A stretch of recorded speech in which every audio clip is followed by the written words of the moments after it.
Praise the lord. హల్లెలూయా. దేవుని పరిశుద్ధ నామమునకు స్తుతి కలుగునుగాక. మరొకసారి యొక్క సమయంలో ప్రభువైన యేసుక్రీస్తు వారి యొక్క అతి దివ్యమైన శ్రేష్టమైన నామములో మీకు అందరికీ శుభాభివందనాలు తెలియపరుస్తూ ఉన్నాను. దేవుడు మిమ్మును మీ కుటుంబాలను ఆశీర్వాదకరముగాను దీవెనకరముగా నడిపిస్తూ ఉన్నాడు అని మిమ్మల్ని బట్టి సంతోషిస్తూ దేవుని ఎంతగానో స్తుతిస్తూ ఉన్నాం. ఈ యొక్క ప్రోగ్రాం ద్వారా మీరు ఆధ్యాత్మికముగా ఎంతగానో బలపరచబడుతూ దేవుని యొక్క రాజ్యమునకు సిద్ధపడచ్చు, ఆయన యొక్క రాజ్యమునకు సమీపముగా ఉన్నారని నమ్ముచ్చు. మిమ్మల్ని బట్టి దేవుని స్తుతిస్తూ ఉన్నాం. దేవునికి మహిమ కలుగునుగాక. Praise the Lord. ఈ సమయంలో మరొకసారి మా యొక్క సియోను జీవము గల క్రీస్తు సువార్త పరిచర్యలకు మేమందరినీ ప్రత్యేకముగా ఆహ్వానిస్తూ ఉన్నాం. అదేవిధముగా ఈ విధముగా దేవుని యొక్క వాక్యము వెదజల్లటానికి ఎంతో వ్యయ ప్రయాసాలతో ఈ యొక్క పరిచర్యను కొనసాగిస్తున్నటువంటి దేవుని యొక్క సేవకులు డాక్టర్ యేసుపాదం గారికి, వారి కుటుంబానికి ప్రత్యేకమైన వందనాలు తెలియపరుస్తూ ఉన్నాను. దేవుడు వారిని బహుగా దీవించులాగున వారి ప్రయాణముల కొరకు, వారి యొక్క కుటుంబము పరిచర్యల కొరకు ప్రార్థించవలసిందిగా ప్రభు పేరట తెలియపరుస్తూ ఉన్నాను. దేవునికి మహిమ కలుగునుగాక. Praise the lord. హల్లెలూయా. మంచిది ప్రేమైన దేవుని బిడ్డలారా, ఈ సమయంలో పరిశుద్ధ గ్రంథముల నుంచి ఒక వాక్య భాగమును చదువుకొని అటు వాక్య భాగమును ధ్యానించుకుందామని తెలియచేయడానికి సంతోషిస్తూ ఉన్నాను. మీ వద్ద పరిశుద్ధ గ్రంథం ఉన్నట్లయితే అటు గ్రంథమును తెరచి మీరు కూడా నాతో కలిసి దేవుని యొక్క వాక్యమును చదవలసినగా ప్రభు పేరట తెలియపరుస్తూ ఉన్నాను.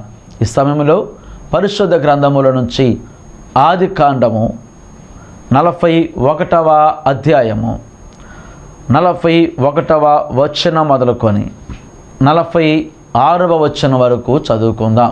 మరియు ఫరో చూడుము, ఐగుప్తు దేశమంతటి మీద నిన్ను నియమించి ఉన్నానని యోసేపుతో చెప్పాను. మరియు ఫరో తన చేతినున్న తన ఉంగరము తీసి యోసేపు చేతిని పెట్టి సన్నపు నార బట్టలు అతనికి తొడిగించి అతని మెడకు బంగారు గొలుసు వేసి తన 2వ రథము మీద అతను ఎక్కించాను. అప్పుడు వందనము చేయుడని అతని ముందర జనులు కేకలు వేసిరి. అట్లు ఐగుప్తు దేశమంతటి మీద అతన్ని నియమించాను. మరియు ఫరో యోసేపుతో, ఫరోను నేనే, అయినను నీ సెలవు లేక ఐగుప్తు దేశమంతటను ఏ మనుష్యుడును తన చేతినైనను కాలినైనను ఎత్తకూడదని చెప్పాను. మరియు ఫరో యోసేపునకు జప్నత్పనేహు అను పేరు పెట్టి అతనికి ఓను యొక్క యాజకుడైన పోతిఫెరా కుమార్తెయగు ఆసెనతు నిచ్చి పెండ్లి చేశాను. యోసేపు బయలుదేరి ఐగుప్తు దేశమంతటా సంచరించను. యోసేపు ఐగుప్తు రాజైన ఫరో ఎదుట నిలిచినప్పుడు 30 సంవత్సరముల వాడై ఉండెను. అప్పుడు యోసేపు ఫరో ఎదుట నుండి వెళ్ళి ఐగుప్తు దేశమంతటా సంచారము చేశాను. ఆమేన్. దేవుని పరిశుద్ధ నామమునకు మహిమ కలుగునుగాక. చదవబడినటువంటి ఇటు లేఖన భాగమును దేవుడు మన వినికిడిలో దీవించి అటు వాక్యము ద్వారా మనందరితో ప్రభు మాట్లాడునుగాక. ఆమేన్. ప్రార్థన చేద్దామండి. పరిశుద్ధుడా, ప్రేమగల మా తండ్రి, కృపగలన మా ప్రభు, సర్వోన్నతుడా, నీకే స్తుతులు చెల్లిస్తూ ఉన్నా. తండ్రి దేవా, ఈ సమయంలో మేము చదివినటువంటి లేఖన భాగమును మీ చేతులకు అప్పగిస్తున్నాం. ప్రతి మాట కూడా మీరు పలికించిన మాట ప్రభువా, మీరు వ్రాయించిన మాట తండ్రి. అటు వాక్య భాగము ద్వారా ఎందరైతే మాటలు వినుచున్నారో ప్రతి ఒక్కరితో తండ్రి మీరు మాట్లాడి దర్శించి వారి హృదయాలను సంధించమని యేసు పరిశుద్ధ నామమున అడుగుచున్నాము తండ్రి. ఆమేన్. ఆమేన్. దేవుని పరిశుద్ధ నామమునకు స్తుతి కలుగునుగాక. Praise the lord. హల్లెలూయా. మంచిది ప్రియులారా, దేవుని యొక్క గ్రంథములో మనము చదివినటువంటి ఈ లేఖన భాగమును కొద్ది నిమిషాలు ధ్యానించుకుందామని ప్రభు పేరట తెలియపరుస్తూ ఉన్నాను. మనం ఎన్నో మారులు ఈ యొక్క వాక్య భాగమును చదివి వినిన వారమే, ధ్యానించిన వారమే. అయినప్పటికీ దేవుడు మరొక మారు అటు వాక్యము ద్వారా మనతో మాట్లాడి మనలను బలపరచాలని ప్రభువు ఆశిస్తూ ఉన్నాడు. చూడండి, ఇక్కడ యోసేపు యొక్క జీవిత చరిత్ర మనమందరము కూడా బాగుగా ఎరిగొన్న వారమే. ఆయనను మనం గమనించినట్లయితే చిన్నతనం నుంచి కూడా ప్రార్థించేవాడుగాను, దేవునితో సత్సంబంధం కలిగిన వాడుగాను, మంచి స్వప్నములు కనుట, వాటి యొక్క భావము తెలియపరచుట అన్నటువంటి ఒక వరము కూడా కలిగిన వాడుగా ఉంటూ ఉన్నాడు. తన యొక్క సొంత అన్నలే ఆయనను ద్వేషించి ఆయనను 20 వెండి నాణెములకు అమ్మివేసినట్లుగా దేవుని యొక్క వాక్యములో మనం చూస్తున్నాం. ఇష్మాయేలులకు ఆయన అమ్మబడి ఆ తర్వాత ఐగుప్తు దేశమునకు ఆయన ఒంటరిగానే బానిసగా, దిక్కులేనివాడుగా, ఒక అనాథగా ఆ ప్రాంతానికి వెళ్ళినట్లుగా మనము గమనిస్తూ ఉన్నాం. స్తోత్రం కలుగునుగాక.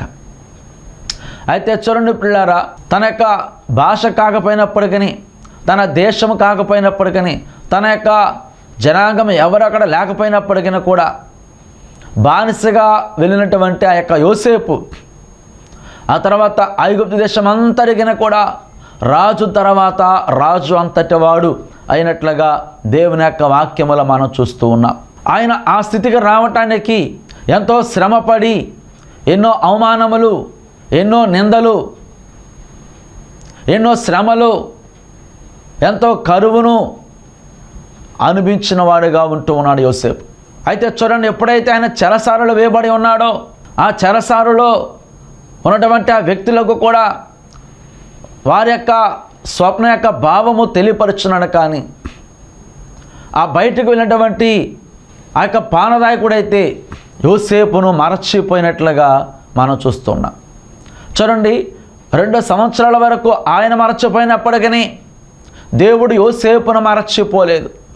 కారణం ఏమిటంటే ఆయన ఎటువంటి నేరం చేయకపోయినప్పటికీ, ఏ తప్పు చేయకపోయినప్పటికీ, అన్యాయంగా శిక్ష అనుభవిస్తున్నప్పటికీ కూడా తన యొక్క భక్తి జీవితమును విడిచిపెట్టనివాడు, తన ప్రార్థనా జీవితమును విడిచిపెట్టనివాడు, దేవుని భయభక్తులను విడిచిపెట్టనివాడు, దేవునికి ఆధ్యాత్మికముగా దూరము కానిటువంటి వ్యక్తిగా ఉంటూ ఉన్నాడు. అందుకే దేవుడు యోసేపును మరచిపోకుండా ఆ మరచిపోయినటువంటి పానదాయకుడు యోసేపును జ్ఞాపకం చేసుకునే విధముగా దేవుడు ఆయనకు అవకాశం అనుగ్రహించున్నాడు. దేవునికి స్తోత్రం కలుగును గాక. చూడండి, అక్కడ దేవుని యొక్క వాక్యం మనం గమనించినట్లయితే ఎప్పుడైతే యోసేపు ఫరో యొక్క కలభావమును చెప్పి ఉన్నాడో ఆ యొక్క రాజులైనటువంటి ఫరో ఆయనకు కొన్ని బహుమానులు ఇచ్చినట్లుగా దేవుని యొక్క వాక్యములో మనం చూస్తూ ఉన్నాం. ఆ కళ యొక్క భావము చెప్పడం మాత్రమే కాదు, మరి ధాన్యమును నిల్వ ఉంచి కరువు కాలములో ఆ దేశమంతా కూడా పోషించబడడానికి, ఆ దేశం మాత్రమే కాదు కానీ చుట్టుప్రక్కల దేశాల వారికి కూడా సమృద్ధమైనటువంటి ఆహారమును ఇచ్చినటువంటి జ్ఞానము కలిగినటువంటి వ్యక్తి. కాబట్టి యోసేపు తన యొక్క రాజ్యములో ఉంటే తన యొక్క దేశం ఇంకా అభివృద్ధి చెందుతుంది అనే ఉద్దేశముతో యోసేపుకు దేవుడు అధికారమును గురించినట్లుగా దేవుని యొక్క వాక్యములో మనం చూస్తున్నాం. చూడండి, మనం చదివినటువంటి ఈ వాక్య భాగములో మనం గమనించినట్లయితే యోసేపుకు రాజు ఇచ్చినటువంటి ఆ యొక్క బహుమానములు ఏమిటి అని మనము ఆలోచన చేసినట్లయితే 42వ వచనంలో మనం చదివినట్లయితే ఇక్కడ అంటున్నాడు కదా, మరియు ఫరో తన చేతినున్న తన ఉంగరము తీసి యోసేపు చేతిని పెట్టి సన్నపు నారబట్టలు తనకు తొడిగించి అతని మెడకు బంగారు గొలుసు వేసి తన 2వ రథం మీద అతను ఎక్కించాను. అప్పుడు వందనము చేయుడని అతని ముందర జనులు కేకలు వేసిరి. అట్లు ఐగుప్తు దేశం అంతటి మీద అతనిని నియమించెను. మరియు ఫరో యోసేపుతో, ఫరోను నేనే, అయినను నీ సెలవు లేక ఐగుప్తు దేశమందంతటను ఏ మనుష్యుడును తన చేతినైనను కాలినైనను ఎత్తకూడదని చెప్పాను. మరియు ఫరో యోసేపునకు జప్నత్పనేహు అను పేరు పెట్టి అతనికి ఓను యొక్క యాజకుడైన పోతిఫెర కుమార్తెయగు ఆసెనతునిచ్చి పెండ్లి చేసెను. స్తోత్రం కలుగునుగాక. ఈ యొక్క భాగములో మనం గమనించినట్లయితే రాజైన ఫరో యోసేపుకు 7 బహుమానములు ఇచ్చినట్లుగా మనము గమనించవచ్చునండి. మొదటగా చేతికి ఉంగరమును, రెండవదిగా వస్త్రములు అనగా సన్నపు నార వస్త్రములు, మూడవదిగా బంగారు గొలుసును, నాలుగవదిగా తనక రథమునెక్కించి, ఐదవదిగా అతనికి అందరూ కూడా వందన సమర్పణ చేయటము అనగా అధికారముగా ఆయన నియమించబడట, ఆరవదిగా జప్నత్పనేహు అనబడే పేరును యోసేపునకు పెట్టినట్లుగా మనం చూస్తూ ఉన్నాం. దేవునికి స్తోత్రం కలుగును గాక. ఆ పేరు యొక్క భావం మనం గమనించినట్లయితే, జప్నత్పనేహు అనబడే పేరు యొక్క భావం మనం గమనించినట్లయితే దాచబడిన వాటిని తెలియపరచువాడు అనేటువంటి భావం వస్తూ ఉంటుంది. రెండవదిగా లోకరక్షకుడు అనబడే అర్థం కూడా వస్తూ ఉంటుంది. అయితే చూడండి, ఆయనకు పేరు మాత్రమే కాదు కానీ 7వదిగా తనకు పోతిఫెర కుమార్తెయగు ఆసెనతును ఇచ్చి వివాహం జరిగించినట్లుగా మనం చూస్తూ ఉన్నాం. దేవునికి స్తోత్రం కలుగును గాక. ఆయనకు అనుగ్రహించబడినటువంటి 7 ఉపకారములలో లేక 7 బహుమానములలో చివరి బహుమానము తనకు భార్యగా అనుగ్రహించబడుట. దేవునికి స్తోత్రం కలుగును గాక. అందుకే జ్ఞానిని సొలొమోను రాస్తున్నాడు కదా, భార్య దొరికిన వానికి మేలు దొరికెను అన్నటువంటి వాక్యాన్ని మనం గమనిస్తూ ఉన్నాం. అయితే చూడండి ప్రియమైన దేవుని బిడ్డలారా, ఈ భాగంలో మనం గమనించినట్లయితే ఆసెనతు కూడా తన జీవితంలో ఎంతో ప్రత్యేకతను కలిగినట్లుగా మనము గమనించవచ్చునండి. ఆసెనతు అనబడే ఆ స్త్రీ ఓను యొక్క యాజకుడకు పోతిఫెర యొక్క కుమార్తె అని మనం చదువుతున్నాం. అనగా ఒక అన్య స్త్రీగా ఉంటూ ఉన్నది. ఆసెనతు అనబడే మాటకు అర్థము మనం గమనించినట్లయితే సూర్య దేవత యొక్క వరము అని భావము కలిగి ఉంటాం. నేతు అనగా ఆ యొక్క ఐగుప్తు దేశం యొక్క దేవత అయి ఉంటామన్నది. ఆమె పేరు యొక్క అర్థం మనం గమనించినట్లయితే సూర్య దేవత యొక్క వరము లేక సూర్య దేవతకు సంబంధించినది. దేవునికి స్తోత్రం కలుగును గాక. ఇక్కడ ఆ స్త్రీని మనం గమనించినట్లయితే చూడండి, పరిశుద్ధ గ్రంథములో ఎంతోమంది స్త్రీలను గురించి వ్రాయబడి ఉన్నది. కానీ ఈ యొక్క సందర్భంలో ఈ యొక్క స్త్రీ అయితే ఒక అన్యురాలుగా ఉంటూ ధన్యురాలుగా మార్చబడి ఉన్నది. దేవునికి స్తోత్రం కలుగును గాక. యోసేపు తను ప్రత్యేకమైనటువంటి జీవితాన్ని కలిగి ఉంటూ ఉండగా ఆయనకు మరొక బలం ఏమిటంటే, మరి అనురాలైనప్పటికీ కూడా పోతిఫెర యొక్క కుమార్తె అయినప్పటికీ ఆమె దేవుని బిడ్డ కాకపోయినప్పటికీ కూడా దేవుని యొక్క బిడ్డలకు ఉండవలసినటువంటి లక్షణములన్నీ కూడా ఆమె పొందుకున్నట్లుగా మనం గమనించవచ్చునండి. దేవునికి స్తోత్రం కలుగును గాక. కాబట్టి చూడండి, ఇక్కడ మనం గమనించినట్లయితే ఆ వివాహానంతరము ఆమె 2 కుమారులను కానీ ఆ యొక్క కుమారులలో పెద్దవాడికి జన్మించినప్పుడు యోసేపు అంటున్నాడు కదా, నా బాధలన్నీ కూడా ఎంతవరకు ఏమైతే శ్రమపడి ఉన్నానో, కష్టపడి ఉన్నానో, నిందలో అవమానపడి ఉన్నానో అవన్నీ మరచిపోయే విధముగా దేవుడు నాకు ఒక కుమారుని అనుగ్రహించాను. కాబట్టి మరచిపోవుట అనబడే అర్థమిచ్చు మనస్సే అనబడే పేరును ఆ బిడ్డకు పెట్టి ఉన్నాడండి. దేవునికి స్తోత్రం కలుగును గాక. మరి యొక్క కుమారుని కనగా ఇగో యొక్క దేశమందు యొక్క వేదన కలిగిన దేశమందు దేవుడు నన్ను అభివృద్ధి పొందించను కాబట్టి అభివృద్ధి పొందుట అనబడే అర్థమిచ్చు ఎఫ్రాయిము అనబడే పేరును చిన్న కుమారుడికి పెట్టినట్లుగా మనం చూస్తూ ఉన్నాం. దేవునికి స్తోత్రం కలుగును గాక. అయితే చూడండి, ఇక్కడ మనం గమనించినట్లయితే యోసేపు ఎంతో ప్రత్యేకంగా జీవిస్తున్నప్పటికీ తన జీవితంలో వచ్చినటువంటి ఆ యొక్క ఆసెనత కూడా తనకెంతో సహకారముగా ఉంటూ దేవుని యొక్క ప్రణాళికలో, దేవుని యొక్క ఉద్దేశంలో, దేవుని యొక్క సంకల్పంలో ఆమె కూడా పాలిభాగస్తులుగా ఉంటూ ఉన్నది. దేవునికి స్తోత్రం కలుగును గాక. చూడండి ప్రేమైన దేవుని బిడ్డలారా, ఆమె అనురాలైనప్పటికైనా కూడా ఎప్పుడైతే యోసేపును వివాహం చేసుకుని ఉన్నదో, మరి యోసేపును తన యొక్క దేవతల తట్టు లేక తన యొక్క మతము తట్టు, తన యొక్క భక్తి వైపు ఆయనను లాగివేయలేదు. కానీ ఆమెయే యోసేపును బట్టి దేవునికి సమీపముగా వచ్చి ఉన్నది. దేవునందు విశ్వాసము కలిగి ఉంటా ఉన్నది. దేవునికి స్తోత్రం కలుగును గాక. ఎందుకు ఈ మాట మనం చెప్పగలుగుతున్నామంటే, సహజముగా ఒక అన్య స్త్రీ వివాహం చేసుకున్నప్పుడు ఆమె తన యొక్క మతము పట్ల, తన యొక్క భక్తి పట్ల, తన యొక్క ఇంటి వారి పట్ల అభిమానము కలిగి తన యొక్క భర్తను లేక బిడ్డలను ఇదిగో తన వైపు, తన యొక్క మతం వైపు, తన యొక్క ఆచరణల వైపు మళ్ళిస్తూ ఉంటుంది. ఉదాహరణకు మనం గమనించినట్లయితే సొలొమోను కూడా అన్య స్త్రీలను వివాహం చేసుకుని ఉన్నాడు. అయితే చూడండి, ఆయనైతే దేవాతి దేవుని విడిచిపెట్టి, దేవుని యొక్క మహిమను విడిచిపెట్టి, దేవుని యొక్క ఘనతను మర్చిపోయి, దేవుడు చేసిన కార్యములు మర్చిపోయి, అసలు దేవుణ్ణి విడిచిపెట్టి, ఆయన ఆ రీతిగా చేసినటువంటి ఆ దేవుణ్ణి విడిచిపెట్టి ఆయన ఆ యొక్క విగ్రహాల తట్టు తిరిగి దేవుని యొక్క సన్నిధిని విడిచిపెట్టినట్లుగా, భ్రష్టుడినట్లుగా దేవుని యొక్క వాక్యములు మనం గమనించవచ్చును. దేవునికి స్తోత్రం కలుగును గాక. నెహెమ్యా కాలంలో కూడా అన్య స్త్రీలను చేసుకున్నటువంటి కొందరు వ్యక్తులు మరలా తిరిగి వారిని విడిచిపెట్టి వచ్చేసినట్లుగా మనం చూస్తూ ఉన్నాం.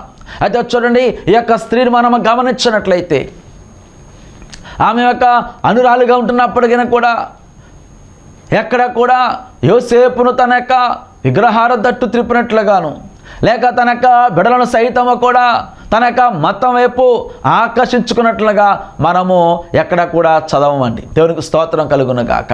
అనగా దాని యొక్క భావం మనం గమనించినట్లయితే ఆమెయే యోసేపును బట్టి, యోసేపు యొక్క ప్రత్యేకత, యోసేపు యొక్క ప్రార్థన జీవితము, యోసేపు యొక్క భక్తిని బట్టి ఆమెయే దేవుని వైపు వచ్చినట్లుగా మనము గమనించవచ్చు. దేవునికి స్తోత్రం కలుగును గాక.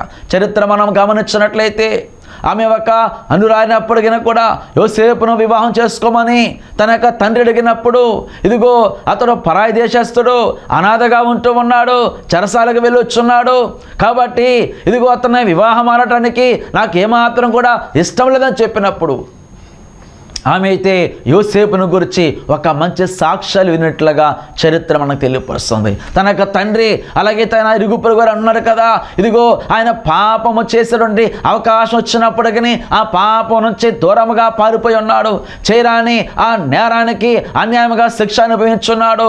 ఎంతో దేవుడు అంటే భయభక్తులు కలిగిన వాడు, ఎంతో ప్రార్థన జీవితం కలిగిన వాడు, తన దేవుని పట్ల నిష్ట కలిగిన వాడు, తన దేవుని పట్ల భక్తి కలిగిన వాడు, తన జీవితంలో ఎన్ని కోల్పోయినప్పుడు కూడా ఇదిగో దేవుణ్ణి విడిచిపెట్టనివాడు, పవిత్రముగా జీవించనివాడు అనేటువంటి ఒక మంచి సాక్ష్యమును యోసేపును గురించి విని ఆమె వివాహం చేసుకున్నట్లుగా చరిత్ర మనకి తెలియపరుస్తాం. దేవునికి స్తోత్రం కలుగును గాక. కాబట్టి చూడండి పిల్లారా, దేవుని యొక్క వాక్యం మనం గమనించినట్లయితే మరి ఎందుకు ఆమెను గురించి మనం చెప్పుకున్నామంటే, మరి ఆమె తన యొక్క కుమారులను తన యొక్క మతం వైపు త్రిప్పకుండా ఉన్నది అని చెప్పడానికి గల రుజువు మనం గమనించినట్లయితే, యాకోబు యొక్క కుమారులలో ఆ 12 మంది కుమారులలో ఒక్కొక్క కుమారుని ఒక్కొక్క మరి గోత్రముగా మలచినప్పటికీ యోసేపు విషయంలో ఆయనకు దేవుడు 2 ఆశీర్వదించినట్లుగా, అనగా తనక 2 కుమారులకు కూడా ఆ యొక్క గోత్రములలో స్థానం ఇచ్చినట్లుగా, ఆ యొక్క స్వాస్థ్యములను కూడా వారికి స్థానం ఇచ్చినట్లుగా, అనగా యోసేపుకు 2 ఆశీర్వదించినట్లుగా మనం గమనించవచ్చు. తన కుమారులు గనక ఆమె తన యొక్క మతం తట్టు తిప్పినట్లయితే దేవుడు ఇదిగో వారికి స్వాస్థ్యం అనుగ్రహించేవాడు కాదు కదా, దేవుడు వారిని ఆశీర్వదించేవాడు కాదు కదా. అయినప్పటికీ పలు సందర్భాల్లో దేవుడు ఆ యొక్క ఎఫ్రాయిముతో మాట్లాడుతూ ఉన్నాడు, ఇదిగో వాడు అభివృద్ధి పొందించేవాడని, వారు విడిచిపెట్టబడరని, ఎఫ్రాయిమును చేపట్టి నడక నేర్పిన వాడు నేనేనని దేవుడు కూడా ఆ ఎఫ్రాయిమును గురించి మాట్లాడుచున్నట్లుగా దేవుని యొక్క వాక్యం మనం గమనించవచ్చు. దేవునికి స్తోత్రం కలుగును గాక. ప్రైజ్ ది లార్డ్, హల్లెలూయా. కాబట్టి చూడండి, ఆమె అంతగా మరి దండురాలు కావడానికి గల కారణం మనం గమనించినట్లయితే అది యోసేపు అని కూడా మనం గమనించవచ్చు. యోసేపులో ఎక్కడ కూడా ఎటువంటి బలహీనతలు కనబడకుండా, యోసేపులో ఏ లోపము లేకుండా, యోసేపు ఎటువంటి అవకాశము ఆమెకు ఇవ్వకుండా, ఇదిగో తన యొక్క భక్తి జీవితమును, తన యొక్క అధికార జీవితమును, తన యొక్క కుటుంబ జీవితమును ఎంతో జాగ్రత్తగా నడిపించుకున్నాడు. కాబట్టి ఆసెనతు యోసేపును తన యొక్క మతం వైపు ఆకర్షించలేకపోయింది. యోసేపు వైపు మాత్రమే ఆమె ఆకర్షించబడినట్లుగా మనం గమనించవచ్చు. ఆమెను గురించి కేవలము ఆది కాండంలో మాత్రం ఉన్నప్పటికీ కూడా, వ్రాయబడినప్పటికీ కూడా ఆమె ఎంతో ధనురాలుగా మనం గమనించవచ్చు. దేవునికి స్తోత్రం కలుగును గాక. చూడండి, తన యొక్క భర్తను మాత్రమే కాదు, సహజంగా తన యొక్క కుమారుడు విషయం వచ్చేసరికి, ఇదిగో నా బిడ్డలు నా కుమారులు కాబట్టి నా ఇష్టముగా పెంచుకుంటాను, నా యొక్క మరి ఆ ఉద్దేశ ప్రకారంగా పెంచుకుంటాను అని చెప్పినటువంటి స్త్రీలు మనకు కనబడుతూ ఉంటారు. కానీ ఆమె అయితే ఎక్కడ కూడా తన సొంత ఆలోచనను, తన యొక్క సొంత మరి ఉద్దేశములను వారి మధ్యన పెట్టలేదు. కానీ ఆ యొక్క మనష్షే ఎఫ్రాయిములు ఇరువురు కూడా మరి దేవుని చేత ఏర్పరచబడిన వారుగా ఉంటూ, తన తండ్రి యొక్క వారి స్వాస్థ్యములో ఉంటూ ఆ 200 స్వాస్థ్యం కలిగినట్లుగా, ఇదిగో యాకోబు కూడా యాకోబు యొద్దకు యోసేపు తన యొక్క కుమారులను, తన యొక్క భార్యను తీసుకొని వచ్చినప్పుడు, ఇదిగో ఆ కుమారునిద్దను కూడా వారి ఇరువురి మీద తన యొక్క హస్తములు పెట్టి ఆశీర్వదించినట్లుగా దేవుని యొక్క వాక్యములో మనం గమనించవచ్చునండి. దేవునికి స్తోత్రం కలుగును గాక. ప్రైజ్ ది లార్డ్, హల్లెలూయా.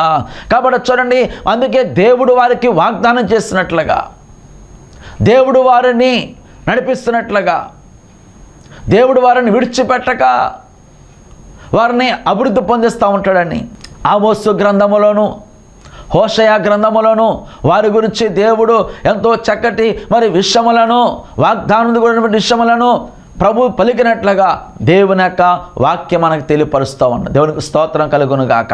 అంత మాత్రమే కాదు కానీ చూడండి, మరి ఈ లోక సంబంధమైనటువంటి ఆశీర్వాదం మాత్రమే కాదు కానీ ఇంకా మనం గమనించినట్లయితే ప్రకటన గ్రంథములో 7వ అధ్యాయములో మనం చదివినట్లయితే ఎవరి మీదైతే దేవుని యొక్క ఉగ్రత దిగి వస్తూ ఉంటుందో ఆ విషయాన్ని తెలియపరుస్తూ, మరి ముద్రించబడిన వారి మీదకి దేవుని ఉగ్రత రాదని, ఆ ముద్రించబడిన వారిలో 144,000 మంది ఉంటూ ఉంటారని, వారిని గురించి ఒక్కొక్క గోత్రము నుంచి మరి ఎవరైతే వస్తున్నారో ఆ యొక్క పిల్లలను తెలియపరుస్తూ ఈ యొక్క 7వ అధ్యాయము 6వ వచనంలో మరి మనం గమనించినట్లయితే అక్కడ మనష్షే గోత్రములో 12,000 మంది అని, 8వ వచనం మనం చదివినట్లయితే యోసేపు గోత్రములో 12,000 మంది అని వ్రాయబడుచు ఉన్నది. దేవునికి స్తోత్రం కలుగును గాక.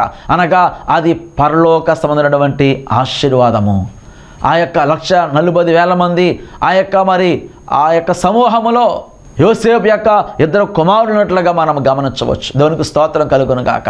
అనగా చూడండి, ఈ యొక్క భూ సంబంధమైనటువంటి దీవెనలను, పర సంబంధమైన ఆశీర్వాదములను కూడా వారికి ప్రభు అనుగ్రహించినట్లుగా మనం గమనించవచ్చునండి. కాబట్టి చూడండి, ఈ యొక్క ఆశీర్వత విషయంలో మనం గమనించినట్లయితే ఆమె అండురాలైనప్పటికీ కూడా యోసేపును చేసుకునటం వలన ఎలాగైతే ధనులుగా మార్చబడి ఉన్నదో, ఈ దినములలో అన్ని జనాంగముల నుంచి ఎవరైతే మనమందరం కూడా ప్రభు యొద్దకు వచ్చున్నామో మనలను దేవుడు ఒక వధువు సంఘముగా పోలుస్తున్నాను. కాబట్టి ఆశీర్వదించినటువంటి ఆ యొక్క ధన్యత వధువు సంఘముగా దేవుడు మనకను కూడా అనుగ్రహించున్నాడని. దేవునికి స్తోత్రం కలుగును గాక.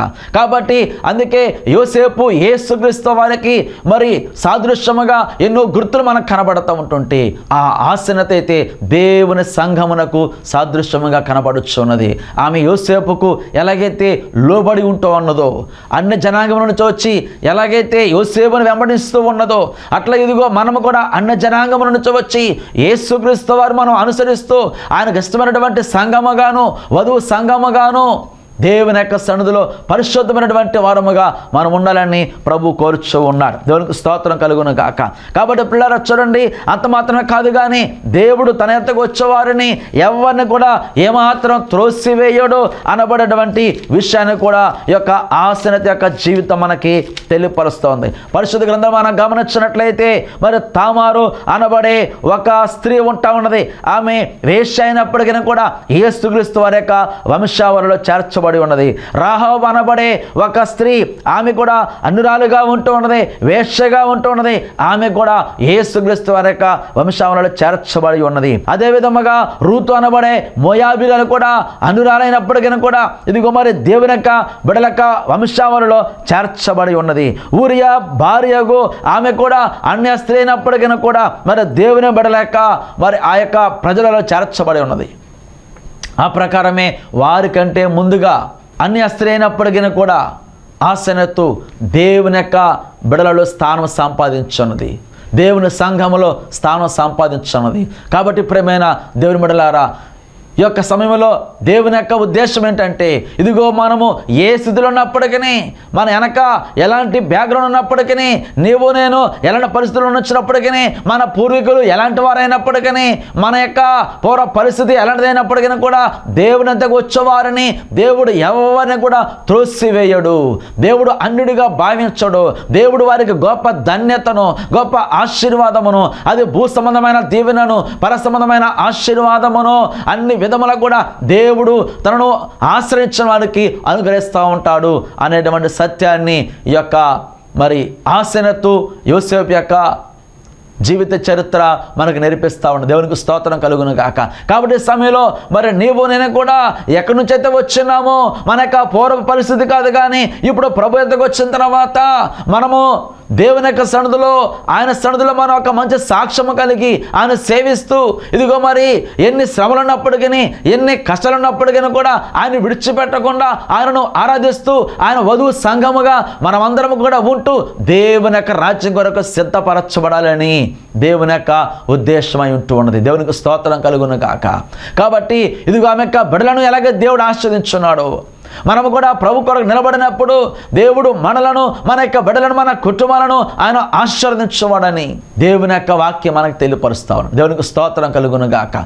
కాబట్టి అట్టి కృప యేసయ్య మనకు అనుగ్రహించి తన గొప్ప దీవెనలతో మనలను నింపి అనేకులను దేవుడి తట్టు త్రిపురముగా మనము జీవిద్దాము. అట్టి కృప యేసయ్య మనకి అనుగ్రహించి నడిపించునుగాక. ఆమేన్. పరిశుద్ధుడా, ప్రేమగల మా తండ్రి, కృపగల మా ప్రభువా, సర్వోన్నతుడా నీకు స్తుతులు చెల్లిస్తున్నాం. ఎందరైతే ఈ మాటలు విని ఉన్నారో వారి జీవితాల ప్రభు వినటం మాత్రమే కాదు, కానీ అటువంటి గొప్ప ధన్యత, యోగ్యత, అర్హత మీరు అనుగ్రహించి నీ కొరకు సాక్షిగా నిలబెట్టుకొని మహిమ పొందుకోమని యేసు పరిశుద్ధ నామమున అడుగుచున్నాము తండ్రి. ఆమేన్. Praise the lord.